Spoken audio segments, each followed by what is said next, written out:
Welcome back to today's explainer. We often tend to think of evil as this force of random chaos, right? Just a wild, unpredictable energy tearing through the world.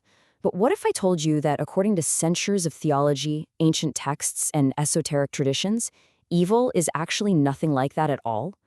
What if instead it operates as a highly structured, almost corporate-like bureaucracy? Today, we're opening a fascinating dossier on the unseen world. We're going to look at exactly how orders are dispatched, passed down the chain of command, and ultimately executed. Here's a quick look at the agenda for today. We'll be exploring 1. The throne upon the water, 2. Ranks of the unseen army, 3. Stealing secrets from heaven, 4. The occult hierarchies, and finally, 5. Ground troops and daily sabotage. All right, let's dive right into Section 1, the throne upon the water. Now, what's really fascinating here is the sheer scale and location of this entire operation. According to Islamic tradition and the sayings of the Prophet Muhammad, the ultimate headquarters of Iblis, or Shaytan, isn't some fiery cavern deep underground like you might expect. It's actually situated right upon the water. He sets up his throne there, almost like a monarch, and from this vast aquatic base, daily military dispatches are sent out across the globe. He commands a massive army of jinn, sending them out on very specific missions to cause fitna, which translates to trials, discord, and corruption among humanity. And this brilliantly illustrates just how deeply managed this whole system is. Think of these like daily corporate progress reports. The sources tell us that every single evening, these operatives return to the throne to report their achievements. One demon might step up and say, "Hey, I made someone commit a sin." But Iblis, he's completely unimpressed. However, when an operative steps forward and reports that they've successfully caused a husband and wife to fight until they actually separated, Iblis literally stands up in joy, calls that demon close, and embraces him, saying, "You are the best." So the absolute ultimate achievement recognized by headquarters is the destruction of the family unit. Moving on to Section 2, Ranks of the Unseen Army. So the crucial point here is that classical Arabic scholars absolutely do not view these entities as some kind of uniform monolith. Instead, they're categorized into highly specific operational ranks. You've got the general jinni, sure, but then it gets incredibly specialized. An Amir is a dweller that specifically lives inside houses alongside humans. Arwah are spirits assigned specifically to interact with children. Now, when they become purely wicked and rebellious, that's when they earn the title of Shaytan. Even worse than that is the Marid, and at the absolute top tier, the strongest, most dangerous elite enforcers are the Ifrit. It is a strict, undeniable military ranking system. But guys, it gets even more specialized than that. Our sources reveal that Shaytan has a massive progeny, and his children act as hyper-specific department heads. Just look at these assignments. Hansab is in charge of injecting doubts specifically during prayer. Zellenberg operates exclusively in the markets. His whole job is encouraging merchants to hide defects and swear false oaths.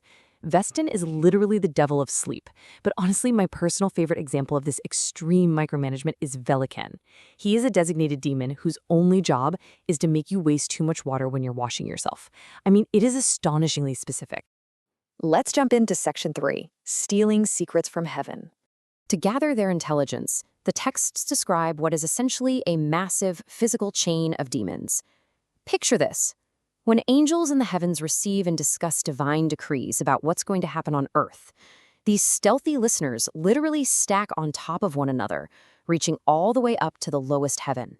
When one of them finally manages to eavesdrop and snatch a single true word or secret, he immediately drops it down to the demon right below him.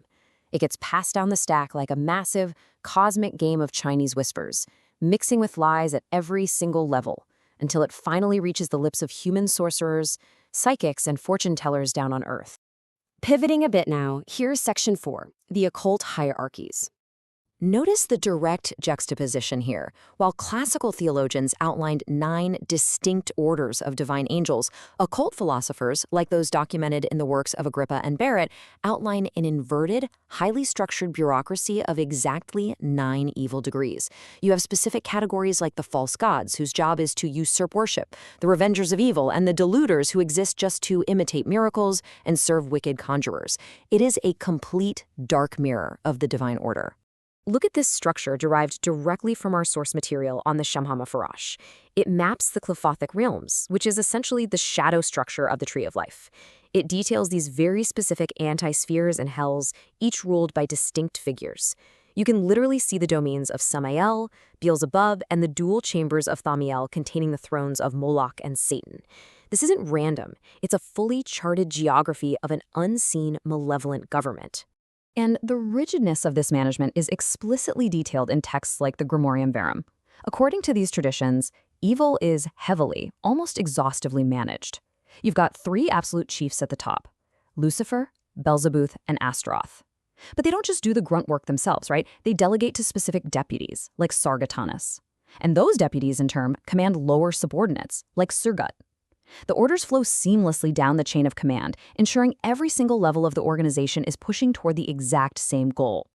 Finally, we reach Section 5, Ground Troops and Daily Sabotage. These are the foot soldiers, folks, and they execute their daily sabotage through very, very calculated methods. They inject waswas, which are these constant, subtle whispers and doubts, straight into human consciousness. They're even documented as taking the disguised, visual forms of deceased loved ones, or snakes, or black dogs, just to shock and deceive people into false beliefs. But on a macro level, they utilize complex human systems. We're talking media networks, secret societies, and cultural trends used as everyday tools. Their strategy isn't always some big explosive event. More often than not, it's about slowly, methodically normalizing corruption generation by generation until the unacceptable simply becomes ordinary and we don't even question it anymore.